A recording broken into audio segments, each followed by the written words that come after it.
Let's go, girls. Just tell me that I can and I'll show you things that you couldn't believe.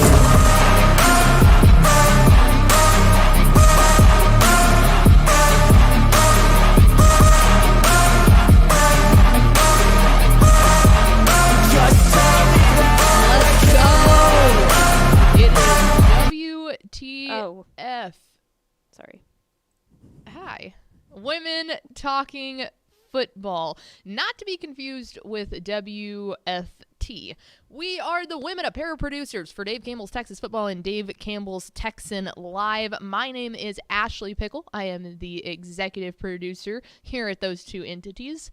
Our squinty-faced, bewildered lower third to go up. looking producer over there is the eyeball checked.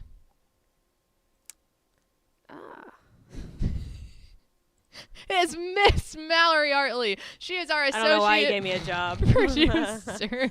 I was sorry, guys. Hello. Sometimes, S happens. Sometimes you're looking at all the. What I've noticed with running this system for a long time now, it feels like decades. It's only been like 3 years, I guess. Really not even that, but is that a lot of times you go to all the trouble like shooting areas, and it's actually like just the most basic thing that you typically never have to worry about. Like you go and check like the super inner workings of the system, and you're looking at the inputs to make sure. That's what I was doing. Yeah. I was like, I clicked the little, there's like a lower third box to the right of the screen, and I was clicking that, and I was like, what? Oh, yeah, and then I start messing with the not transition clicked. buttons and the fades and the this, sense. and then like everything that I needed. Right there in plain sight. And it works. Happens to the best of us. It does. But that is why the show is called WTF. Correct. Take that as you will. Correct. Big, fun, exciting show today. We're going to start off with talking about Kings in the Air, Texas high school football passing legends. We're going to take you through the current updated list of Texas high school football players who have the highest career passing yards, single season passing yards, and then we'll talk about single game passing yards, because there are some astronomical numbers that are just mind-boggling. And I don't feel like, even if you could recite this entire list and say, oh yeah, well, I've known that for a long time, it's still crazy to like really put it in the concept of, oh my God, someone actually did that. Like, can you imagine being at a game where someone threw for 789 yards in one game? Like, so we'll get through all of that. And then in the back half of the show, you are in for a huge treat. The name of this show are Women Talking Football. Well, we are two of the three women out of our entire football office here that talk football. We're bringing in the third woman and the only other woman currently at Dave Campbell's Texas Football in our office manager, Chyna Laurence. And when we say that Chyna, like, people joke all the time, like when we're with the editorial guys, Tepper Step-ish, any of the goofballs they're like, oh yeah, well, Ashley and Mallory keep the train on the tracks, like it's a good, well-resignated joke. Quite literally, Chyna is the person that keeps the train on the tracks for our company. Yes, she is the definition of the brains behind the operation. Yes, 110%. She wears so many different hats. And much like we do, she wears a lot of different hats, and she tries a lot of different new things too. So and she's also incredible. An avid lover of football. Like basketball. She loves her some basketball. Loves basketball. There have been times where I would say that people on our operations staff, or all the sales guys love football, but there have been times where there have been people on our operations staff that I would say that they enjoy watching football, but they don't have like a real deep-rooted passion, and that's fine. They really don't need to. Like, you can do that job without like having to know everything about X's and O's. Chyna's not that person. Like, she loves the game, which is cool when we can find someone who wants to be our office manager and then also loves the game. She fits in very well here. Yeah, like, so very well. It has been a long time coming. We feel bad that we haven't had her on yet, but we are so excited to show the third lady that puts up with all the crazy men around this place. Too many men. There's we need to just cut too back on the many. number of men in this Correct. office. Very correct. All right. Well, before we bring in our third member, let's go ahead and dive in to really what we're going to start doing with it's kind of a series of this. We feel like, the 2023 football season is somewhat quickly approaching, as far away as it seems. It'll be here in a blink of an eye. Just And a couple months. yeah, 7-on-7's getting back into it. So it's like you're starting to get juiced up about that again. So it's like, okay, let's do a reset and let's focus on the current record setters so we can look then to the future of who has the opportunity to start breaking some of these records. So we're starting off in the air. Texas as a whole obviously used to be big run the damn ball. Yep. And we'll get there, but in very recent history, throwing the damn ball has been more of the name of the game, because you'll notice when we're going through this list how many very, very recent, as recent as you and I being in high school recent, Right. are on this list. So career passing yards. Up there at the very top, Grant Gunnell still holds it 16,108 yards at his time at Houston St. Pius from 2015 to 2018. I'm going to just also take a look at how it's not exactly 2,000 yards more, but 1,700 yards more. That's nuts. to a T more than what number 2 comes into place. That's averaging 4,000 a year. I mean, crazy. 4,000 a year. That's nuts.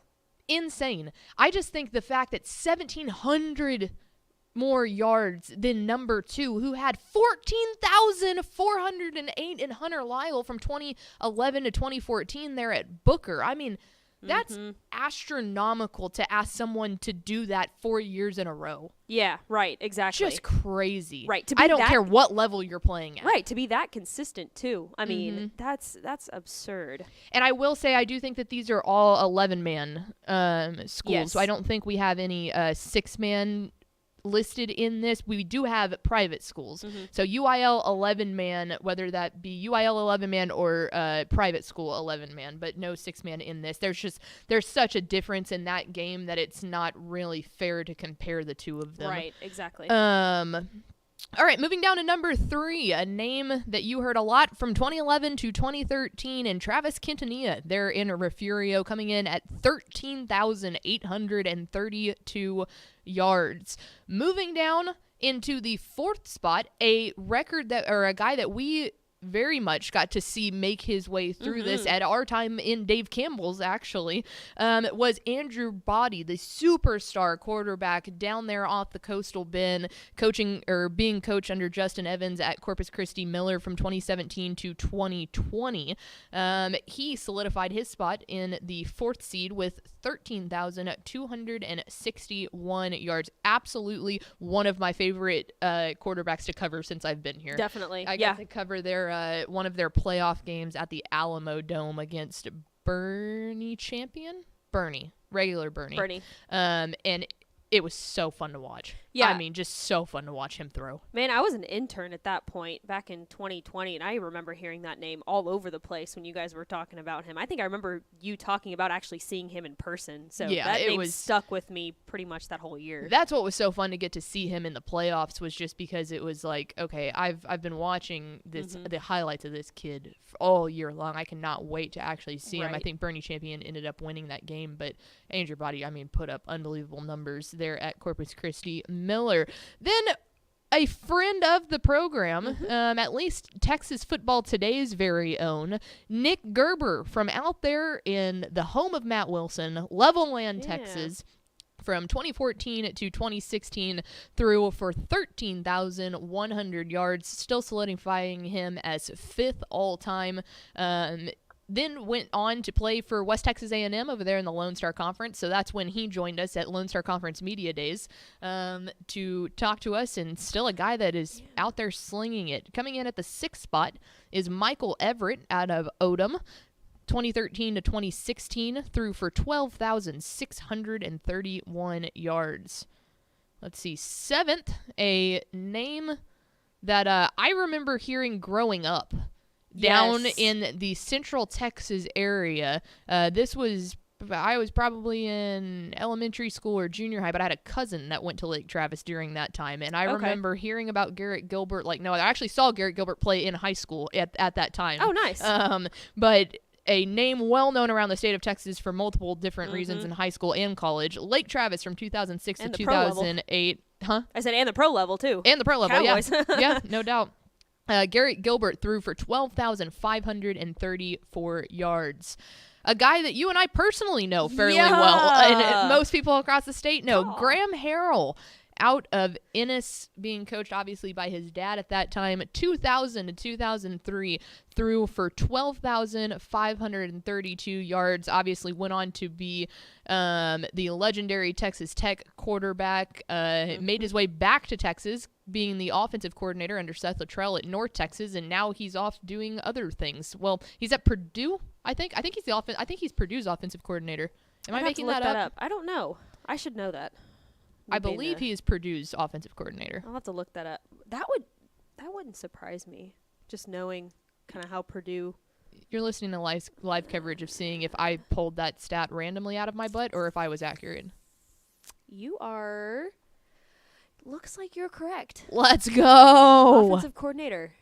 He joined the program in December of 2022, so hasn't even put in a full year yet with the Boilermakers. I was going to say, this is now a Boilermaker podcast. Boilermakers. Sorry, there are the rules. If I get one stat right about the Purdue Boilermakers, we're sending this whole ship into, just full-fledged into Boilermaker territory.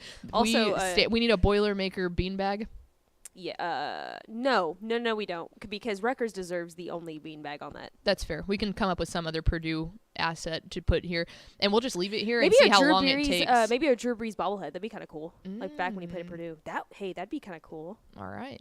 We should start just filling this desk with random Big Ten stuff. Yeah, we'll see how long it takes, Tepper and Ish and them to realize it. Yeah. Yeah, because Ish will pick up the Rutgers beanbag at the very end of ROF and be like, go Rutgers. And be like, hey, do you want to pick up the Drew Brees Purdue? No context, Drew Brees. Out of context, Drew Brees. All right, so there you go. Career passing yards. Those are still the leaders to this day heading into the 2023 Texas high school football season. Moving on now, that's career. So out of the 3 to 4 years that all of those guys played, here are the single season passing yards. A name that was on our previous list, Nick Gerber, out of Levelland, played 14 games in 2016 and ended with 5,617 yards. I'm going to say that again. 5,617 yards. That's crazy. That's just insane. I mean, you go back and look at, his total number was 13,100. So he got darn near half of them just in the year 2016.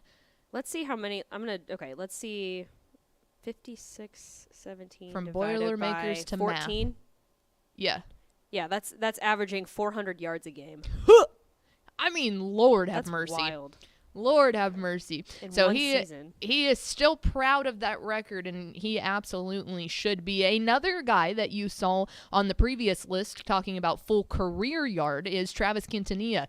In his 2013 season with Refugio, he played 16 games, so obviously going to the state championship there, 5,557. So there's the other thing that just makes Nick Gerber's so impressive is the fact that he did it with 2 less games than that, right? And still is a whole 70, 80 yards more. Almost 100, yeah, almost 100 more.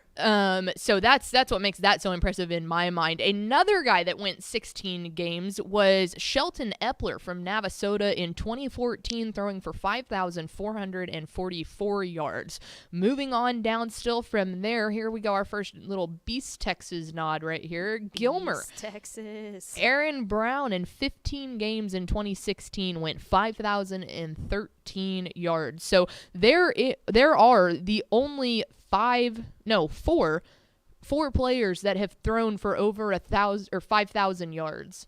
4,000 is kind of the plane. I mean, we talked about that a second ago. Throwing an average of 4,000 yards per season is insane, and that's really talking about a longevity thing. But to break the threshold of throwing for more than 5,000 yards is obviously a very elite select group of players that have ever played this game. That's just wild. Right, and the fact there's only been 4 of them to ever do it is wild. Well, and you think about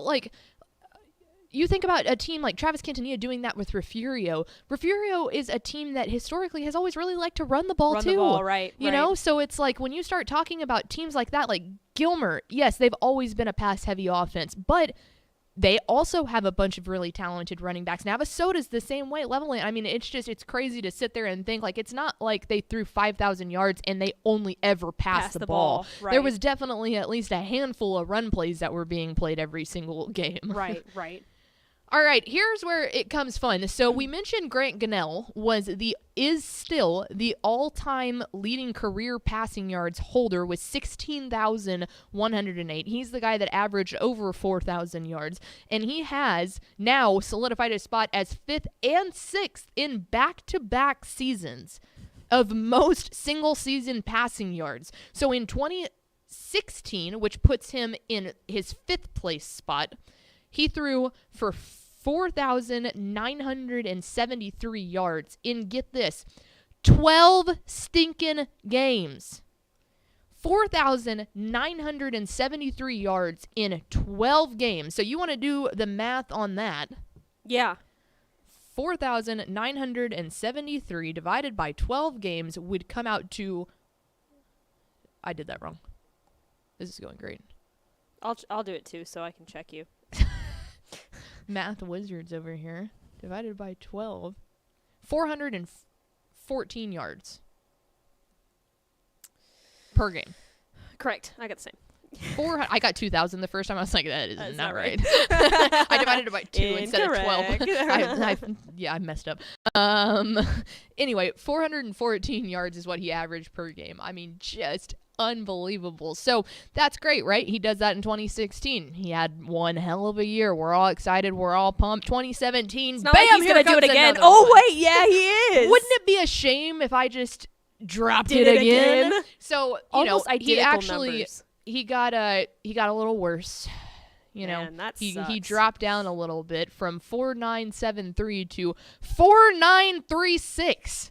The fact that's so close together. Good God. Talk about consistency, though. I mean, Like- good Lord. Oh yeah, if and if also you had a disappointing year for your standards and you threw for 4,936 yards, and it's like could have been better, you know? Well, and also, cow. it says a lot about the group of wide receivers that they had coming in at that time, too, because I'm sure in 2016 they had a different batch of wide receivers in that second year that, Grant Gunnell did that in 2017. So talk about the talent that they had also at the wide receiver position in 2 straight years. Oh yeah, spot on. It's very, very unlikely that him and his 2 main wide receivers were the only 2 people. They did it 2 years in a row and no one got hurt. Like that. Right. Maybe it happened. I don't have I would need to go back and look at who his top receivers were. Right. But that's just The more realistic scenario Exactly. here is that he's just a good quarterback. Yes, 110%. Did it in 12 games both times. Both years that's did it in nuts. 12 games. Absolutely insane. Then another one of the more recent names here in 2017, John Stephen Jones. He played 16 games. That's when they led Highland Park there to the state championship. John Stephen Jones threw for 4,901 yards in that. I believe that was the unbelievable game against Manville in the state championship game there. Mm-hmm. And then rounding it all out, Jackson Sampson. Goodness. Let me, we're going to back. Sounded like me.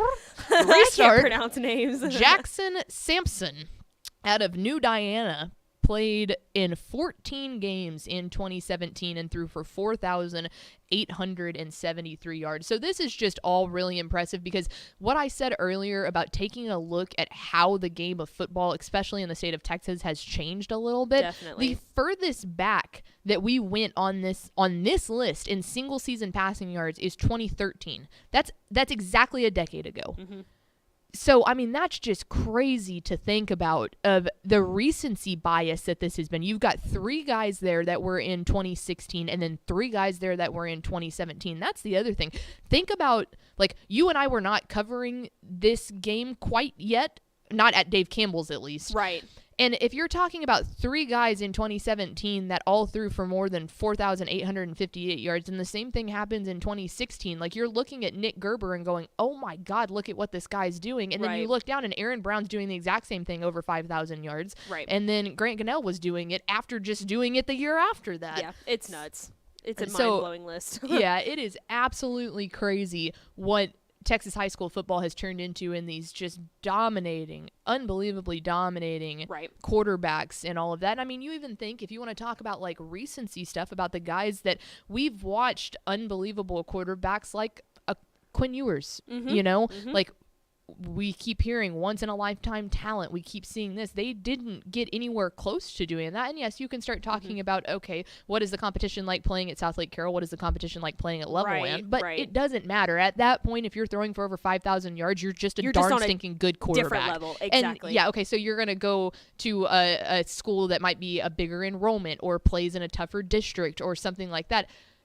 They're not just going to get washed up, you know? No, absolutely not. The one thing, before we welcome in our guest, Chyna, the one thing I wanted to point out here, we have a list on the web. You can find all of this information on TexasFootball.com, but there is a single game passing yards. Mm-hmm. Peyton Bevel in Stanford versus De Leon in 2018 threw for 789 yards in a single game. 789? In a single game. Here's what actually gets crazy, too, is if you want to look at single game passing touchdowns, that game he had 789 yards in the air and 12 passing touchdowns. That's nuts. Is that insane? Like, you want to start talking about like the best game that someone has ever had, being able to compare the two of those. Who was that against? Stanford was playing De Leon. Oh, right. Okay, right. And then so moving on a little bit more there too, Mike Richardson in Marble Falls versus Bernie in 2012 threw for 725 yards. Travis Quintanilla, a name we've heard many of times, when Refugio played Rogers in 2013, he threw for 712 yards. I'd like to see that, like, completion percentage. Yeah, that's crazy. And then, I mean, you transfer that was as many yards. Then he had another game that didn't have as many yards, Refugio versus Taft. He threw for 10 touchdowns. Right. 10 of them. Yeah. So, you want to start talking about, like, the best of the best when it comes to being in the air. There's a good glimpse in that. Over 5,000 yards is just astronomical. And then you move over into 789 yards in one game and 12 touchdowns.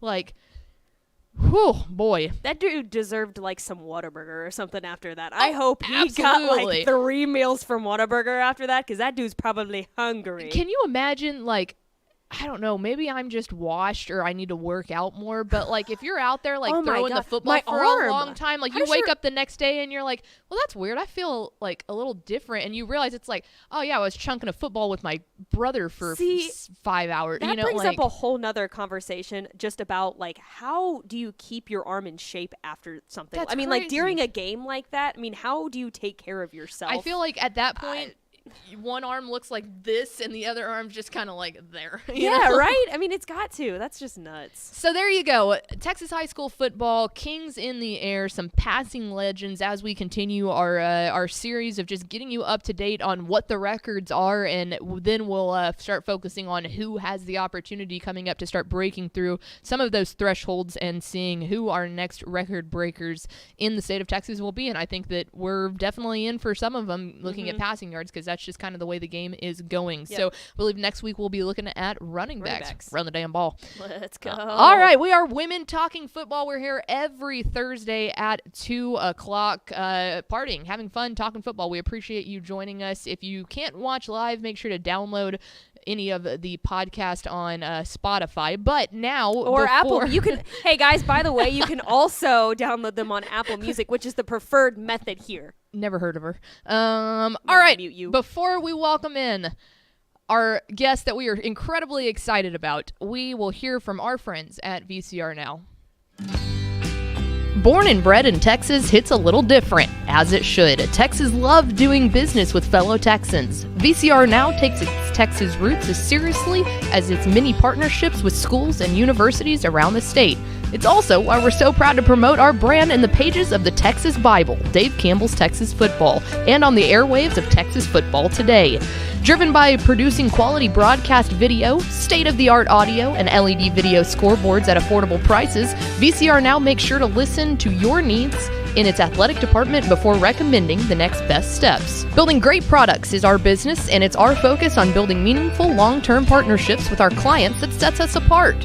From our 24/7, 365-day help desk, the training lab in our hometown of Red Oak, or our sports marketing business plan that puts money back in the hands of our athletic departments we support, VCR Now is built to last. Reach out to us today at info@vcrnow.com or by calling 855-GO-VCR-NOW. Again, that's info@vcrnow.com or by calling 855-GO-VCR-NOW. I just went to our YouTube comments and realized that Ishmael, our good buddy, I don't know who that is. Ishmael Johnson, never heard of him, I don't commented know who messed that up, is. and Mallory responded back off the Dave Campbell's account and said blocked. Amazing.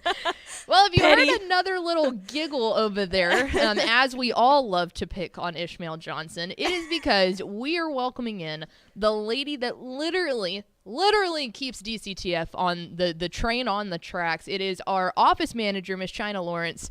We're so excited to have you on. I'm excited to be here. We were so we were excited. just talking about it, that we didn't, like, I guess we hadn't realized it, but we are the only 3 women in this office. Like, we've had a kind of a cycle of women go Yeah, through right. here, and you look up and it's like, well, there's just the 3 of Three us of us nerds now. left. Literally. So we're so Yes. excited to have you on. You have been here for at a year or not a year yet? A year and like 2 months. 2 months. Okay. Yeah. I was going to say, I knew it was getting close. So she's done the gauntlet of coaching school and all of Yes. that. I knew that you were at Yes. coaching school last year. So first off, we loved anybody that comes on the show. We love to get them to tell us about just who you are, how your story, how'd you end up here, what made you come hang out with us losers. That would be great to know, because we're also wondering. Yeah. No. Okay. Well, again, I'm Chyna Laurence. I went to Stephen F. Austin State University. There's only one other lumberjack here, Brett. Yes. Yes. Yes. So, that's right. I'm a mom. I have a 6-year-old son. He's in kindergarten. He's kind of outside of work, the focal of my life right now, which is fun most of the time. And I have a background in accounting and finance, and that's kind of how I got in here. And I have mostly brothers. I grew up with male cousins. So being in an office with mostly men is not unusual for me. My house is all men. My house growing up was all men. So it's pretty normal to me. And I love sports. So this seems like a really great opportunity. And so far, I love it here. Well, we mentioned this earlier, of there have been times where, like, the only people here that really need to know, like, the X's and O's of football is the writers, the editorial side. And it's like, there have been times where we've had some people on the operations staff that they're like, yeah, I like watching football, but I'm not passionate. We're like, Chyna loves football. Like, you love football. And so you have big ties in with South Oak Cliff and Yes. Coach Todd. I know that. Yes. He went to Lincoln High School with my older brother. They graduated together. They grew up probably on the same street, or if not, like a couple blocks from each other. So I've known him, like he likes to tell everyone, since I was 5 years old. So yeah, I mean, him and his family are great. Him and my mom are very close. It's kind of like a second mom to him. So, but I think actually he did go to high school and his undergrad with the same school as my brother. That's So, awesome. yeah. That's so cool. 'Cause I was interesting. gonna say your whole family came out to the South Oak Cliff game, the state championship Yes. game when they played PNG. Did they enjoy it? Like, had they ever been to a state championship game before? No, I don't think so.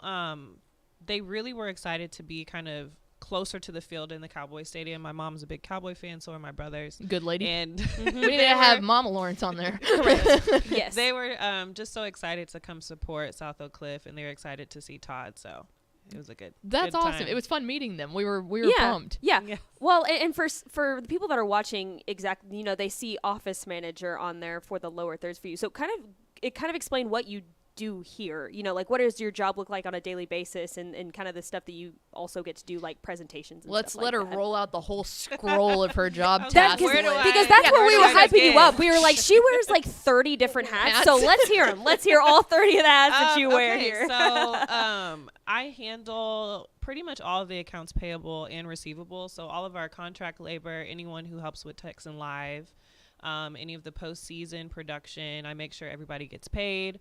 I make sure people get reimbursed here for their expense reports. I make sure that, we have paper, we have ink, that we Good have lady. office supplies. If we need snacks for an event or something like that, I'm the person kind of doing that. If we need hotels, whatever. If we need anything in the office or related to work, then I'm the one handling all of that. I also help coordinate some of the on-site activations for a lot of our sponsors during football season, and I go to a couple of those events as well. So, And you've done a couple at South Oak Cliff, right? no, I haven't done any at South Oak Cliff, but I am going to their spring game next week. We're Oh, supposed to be nice. doing Okay. a Whataburger super team. There You from did that Elite. last year. That was me. You're taking over my role. I went to South Oak Cliff last year at their spring game and did the Whataburger. Just so you're prepared, Coach Todd's going to hand you the mic. And he's going to go. You go. And I'm like, yes, sir.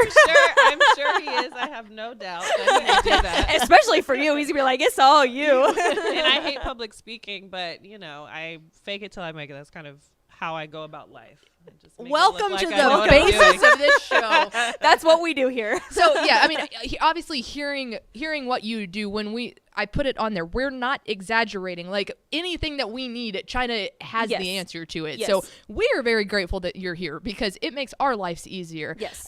So playing sports growing up, what did you play? What got you involved in?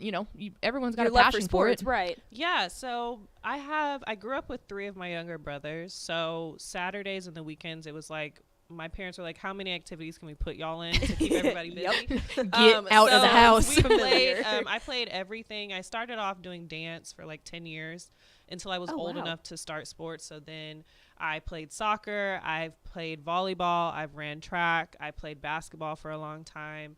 I was also obviously a dancer and a cheerleader in high school. So I've played a little bit of everything except for softball because I can't play any sport where I have to hit a ball with a bat. With a bat, yep. Or some type of stick. No, that's just not No. my lane, and It's I'm tough. okay with that. Yeah, I've tried, and I just can't do it. But yeah, I played a little bit of everything. Basketball was my favorite sport growing up. It's the sport I'm most familiar with, I think, because I've played. Mm-hmm. But my brothers played a lot of football. We live in Texas. It's grew in the up, blood. Yeah, I grew up. I could see Richardson High School's football stadium from my backyard. So Oh, nice. That's right. we went to a ton of games. That's where I went to high school. I still live over there, so I hear all of the games every single football season. So, yeah, I played a lot of sports and was kind of just exposed to a whole bunch of things. And then my family watched so many sports growing up. They're big Cowboy fans.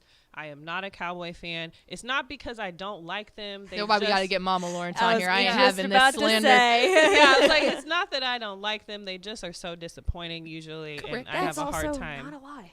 That's Yeah. not a lie either. Nothing That's but kind of pain. how I feel about the Rangers. I'm not really a baseball fan, but if I had to choose a team, it'd be the Rangers. But I just feel like they are kind of disappointing most of the time. So I get you Yeah. there. I feel First place right now.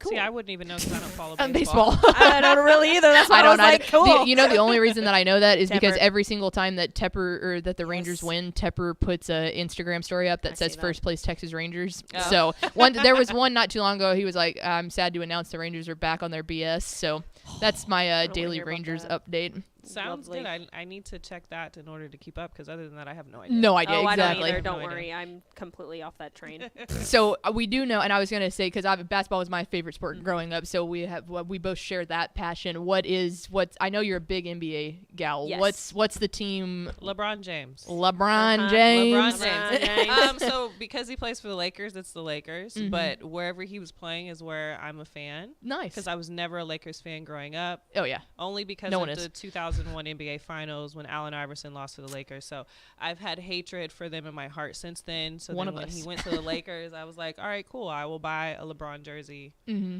only because of him. So That's fair. question leading up to that. Are you going to be a Bronny fan when they inevitably play together for 1 year somewhere? Yes. Okay.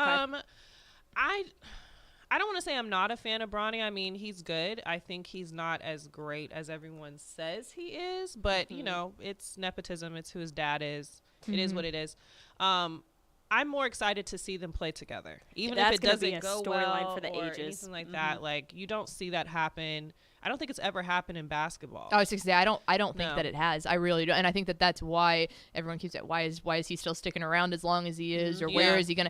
That's always the big thing for me when people start talking about trades and stuff. Like, oh Yeah. yeah, LeBron's going here, LeBron, and it's like, no, he's not, because they're gonna try and get Bronny. Like, Yeah, it's gotta be whoever gets Bronny Whoever is gets getting Bronny LeBron. is getting LeBron for a year. Yeah. I think after that year he's going to retire. So I do too. anything he does right now, it's kind of like him killing time until Bronny plays his 1 year at USC and Yes. Well, moves on to the league. It's so impressive just to watch LeBron play at his age right now. I mean, I'm currently watching their series against the Warriors because Yeah. I'm a Draymond fan, and I just like the. God, that's a, I it's a great always forget series, he went but- to Michigan State. Yeah, way back. I then. always- every he time also she says played that, I'm tight like, end at Michigan why? State for like one spring game. Really? It's really.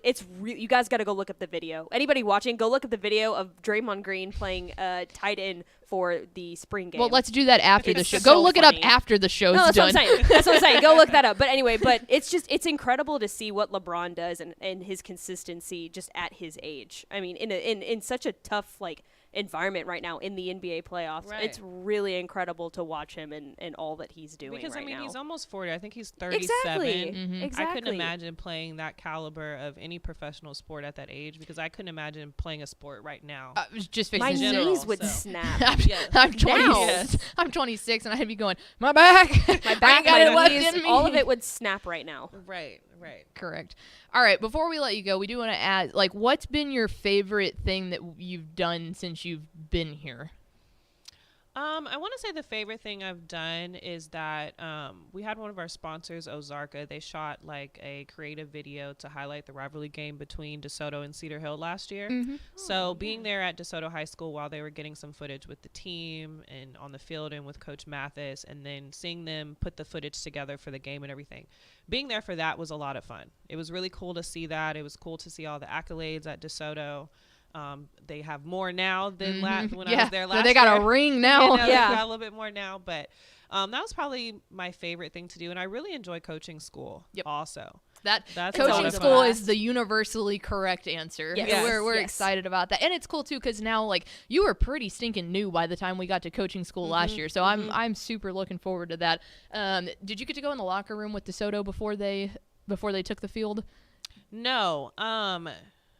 No, I did not. I was in there while they were shooting some drone footage. Gotcha. Kind of while the team was getting ready to gather for practice. So it was kind of just more so being there as the creative team was getting some Oh stuff. yeah, So. they DeSoto is very known for. Claude Mathis does the thing where they're like, "Hoo ha," and then they they keep it going and Yeah. stuff, and then Yeah. it's just like a party. So that's a big shtick. I was like, that's always been one of my favorite things to watch is I when think they start I heard doing them that. doing that during state. Yep. More than likely. I Yeah. think that's Yeah. where I heard that. That seems right. There was a It kid fueled that- them to win. Yeah, there was a kid that did a backflip one year. Really? Yeah, ran out and did a backflip after that. That was pretty cool. I can't do that. Yeah, it was. Period. It was fun to watch. I cannot do a backflip. They But- get hyped. They get hyped all the time. Oh, I didn't even ask Nipsey. Yes. We have to talk. I'm sorry. We have to talk one more time. You have an adorable cat named Nipsey. Adorable. Yes. Do you Cat-lady love him? bonding. I do. He just turned 9 months old the other day. Oh. He's fantastic. He's very quiet. Mm-hmm. He doesn't meow very much, and he's not very loud. I have not heard him hiss since I got him in January. Wow. He's very sweet. I need to take Ava over there to take notes. She's a little demon. He's Ava's very crazy. cuddly. How is Tatum, your son, and Nipsey? They were great in the beginning. I think Tatum's a little bit too rough sometimes. So a lot of it is like him chasing Nipsey around the house. Where he thinks he's chasing him and Nipsey's like trying to find a hiding spot. Yeah. But, you know, they play well together, and Tatum loves having a cat. He has drawn a dozen pictures of him at school. Oh. I will say that Nipsey climbed on my bar cart and broke a shot glass the other day. Nipsey. Oh, but, boy. you know, he had been doing it for weeks, so it was only bound It was to inevitable. happen. Yeah. So hopefully he's learned Got his it out of the lesson. way. He probably hasn't, but Yeah. it's okay. Yeah, Ava just breaks everything She's and just then keeps crazy. running. Yeah. She's psycho. Well, there you go. The lady that literally keeps everything on the tracks here, Chyna Laurence, our DCTF office manager. Thank you so much for coming on. I'm so glad we finally asked you. too. I'm Thank sorry you for we haven't having done that me. beforehand. No, you're fine. You're fine. There's a lot going on. Y'all do so much. There's so many moving parts, so don't worry about it. It's a lot, but we're here and we're going and we're women talking football, so we're pumped up about it. So there we go. Chyna Laurence, our DCTF office manager, really appreciate her hopping on with us here. That's gonna do it for us. Next week we'll talk about some running backs and we'll have another guest, Sure and will. we're excited. But every Thursday, 2:00, Women Talking Football. You can watch it live here or download the podcast after the fact. I do want to promote something super quick. Tomorrow, if you haven't ever watched our show Texas Football Today, tomorrow is a great chance to do that, because we will not be going at our normal time of noon. We will be going at 11 o'clock tomorrow morning. Lancaster offensive lineman Tobias Steps is coming in to make his commitment live from the DCTF studios. We'll have Greg Tepper, Greg Powers, and Ishmael Johnson on the desk. Mallory and Tobias will be over there. You're gonna be the first person to ask Mr. Steps where he's going. So are you pumped up? Very pumped. Yeah, he's got a really great list of potential colleges to go to. So we're really excited to see what he eventually chooses tomorrow. Yeah, it'll be great. So 11 o'clock, wherever you're watching this show, YouTube, Facebook, or Twitter, 11 o'clock tomorrow morning, tune in as Lancaster offensive lineman Tobias Steps makes his commitment to the college of his choosing. Other than that, we will see you next Thursday, 2 o'clock, here on Women Talking Football.